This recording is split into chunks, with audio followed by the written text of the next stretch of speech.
So here we have the Volkswagen Golf on a 69 plate. I'm going to start off by showing you inside the boot, and then we'll hop in and run through some controls on the inside of the car from there. As we approach the back of the car, you can see we have reversing sensors, plenty of boot space as well, along with that 60/40 split folding rear seat should you wish to increase this space even further. Okay, now that we're inside the car, we're going to start with the dials. On the left-hand side, we have the rev counter and coolant temperature gauge, and over on the right-hand side, the speedometer and fuel gauge. In the middle, you can see the total miles for the car. They are 20,073. And above that, we have the trip computer. So we're on the driving data menu at the moment.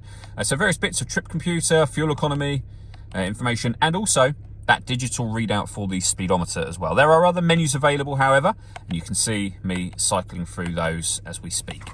And then back around to driving data, which is where we started. If we back out to the steering wheel, we have on the left-hand side cruise control. Once you set cruise control, hit this button here. This car is able to maintain its own distance between itself and the car in front, both speeding up and slowing down automatically depending on the car in front's speed. We have stereo controls beneath that. Stereo controls continue over on the right-hand side, along with the buttons I was using to operate the trip computer, and we have phone controls over there as well. You'll only be able to use the phone controls once you pair the phone up to the car, and that is done over on the touchscreen in the center just here. So you'd hit the phone icon and then follow the instructions on screen from there. When it comes to music, we have, of course, got the radio. This car's got DAB radio, as you can see. Also has AM and FM as well. If you want to listen to your own music, go to media. And again, we have a number of ways in which you can listen to your music. You can see them on the screen, and they include Bluetooth audio. So you can stream your music wirelessly, as well as making and receiving phone calls once you paired your phone, of course. Below that, we then have dual zone climate control. So you can adjust the fan speed from here. You can adjust the passenger temperature, the driver temperature, and you can determine where you'd like the air to be distributed once it enters the car. Once you're happy with those settings, that button turns your air conditioning on.